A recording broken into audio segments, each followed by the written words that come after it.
Good morning dear student. Welcome to next lecture of Econ 365 Farm Management, Production and Resource Economics. So in the today's lecture we will discuss about the principle of comparative advantage or time comparison principle. Whenever we go to the market, we will always compare one product with another product, or we purchase the product from which we will get the maximum satisfaction. So this principle is applied in farm management practices also. Now we will see about the principle of comparative advantage. So certain crops can be grown only in limited areas because of specific soil and climatic requirement. As we know, some crops of agriculture sector, they are grown in specifically in specific areas because of climatic condition, soil is there and other climatic factors also. Okay.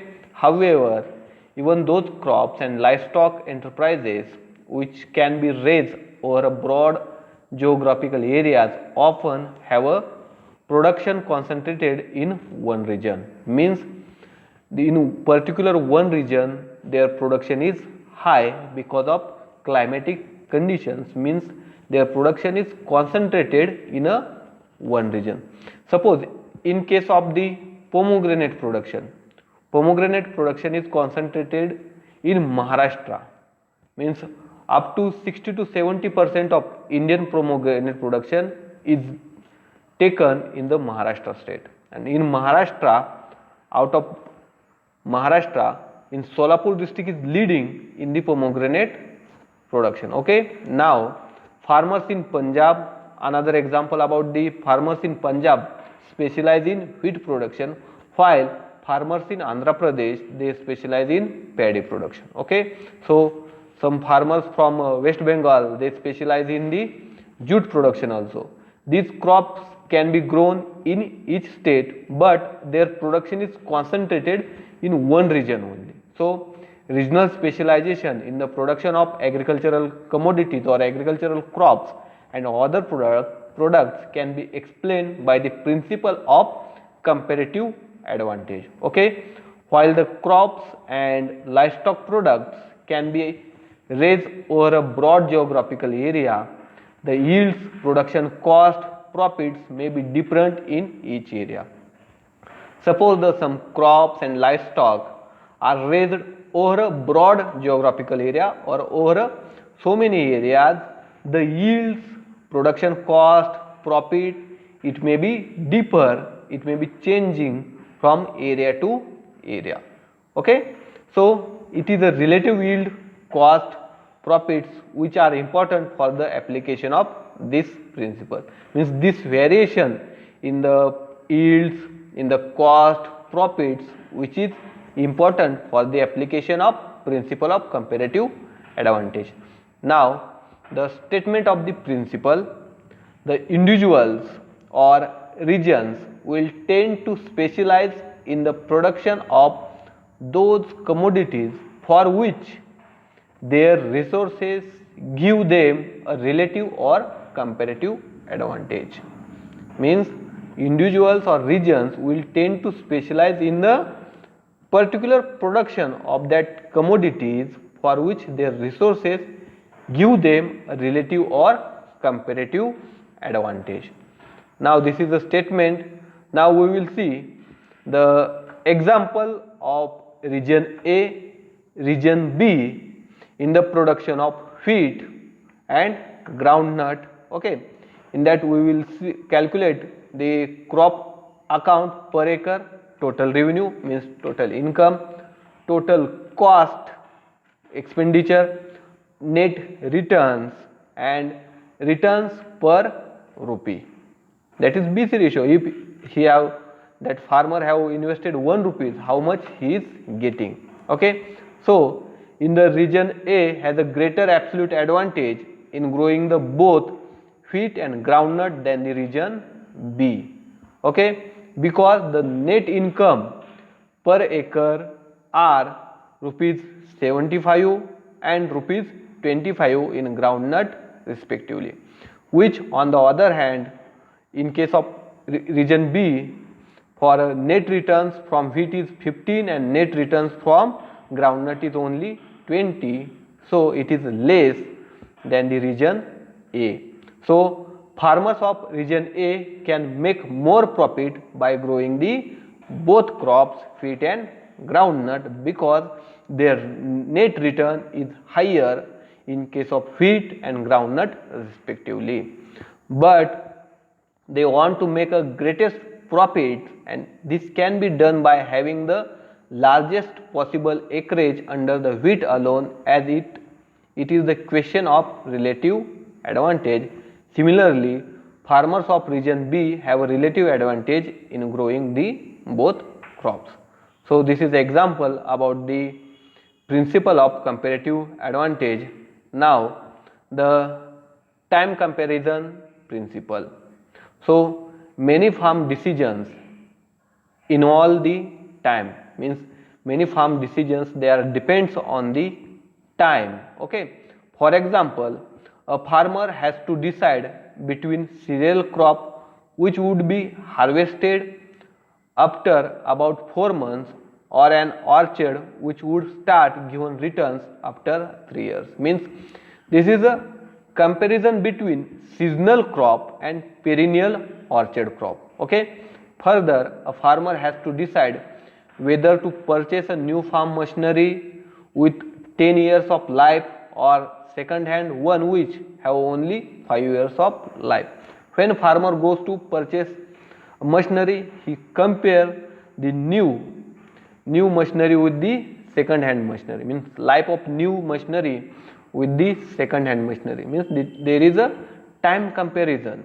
Okay, while purchasing the machineries or while growing the crops also.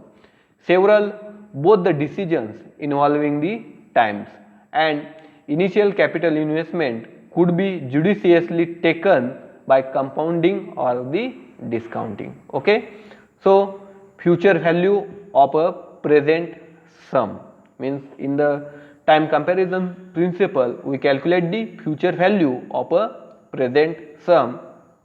The future value of a money refers to, means future value of money means to the value of an investment at a specified date in the future time. Means suppose one machinery we have purchased presently at a 10,000, what will be the value of that machinery in a future time? That is a future value of a present sum refers to value of an investment at a specialized date in the future. So this concept, means this concept of future value assumes that investment will earn interest which is reinvested at the end of each time period to also earn another interest.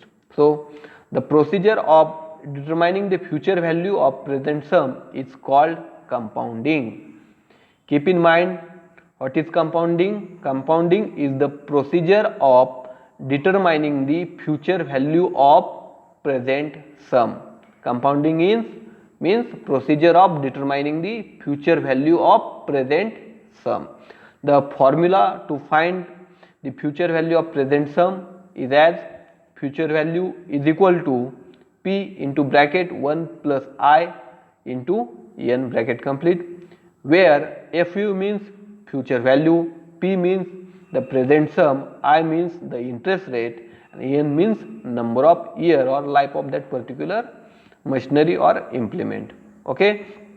Now for example, we will take the example of rate of interest earned, value at the end of year. So assume at any farmer he has invested the rupees 100 in a saving account which earns 8% compounded interest annually, and would like to know the future value of his investment after 3 years. Means in the first year he has invested the 100 rupees, so rate of interest is 8%, interest earned at the end of year is rupees 8, because rate of interest is 8%. So the value at the end of year is 108. Now in the second year, the value at the beginning of second year is 108 because he has earned 8% interest in the first year. Then in the second year, he will get the rate of interest 8%.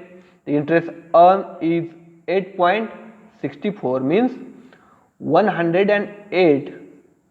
8% of 108, the value will be 8.64.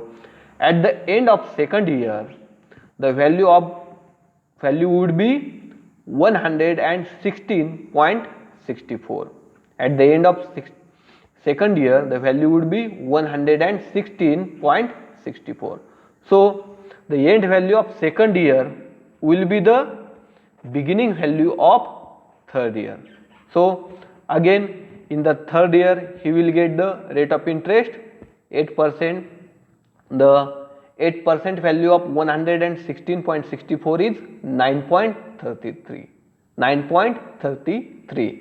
So at the end of third year, the value of that 100 rupees he has invested in first year will be 125.97 rupees. So in this example, the present sum of rupees 100 has a future value of 125.97 rupees at the end of third year when he invested these 100 rupees at the 8% interest rate over a period for 3 years. So interest is compounded when accumulated interest also earns the future interest. Okay. So present value of future sum, the present value of future sum refers to current value of sum of money to be received in the future. The procedure to found present value of future sum is called discounting.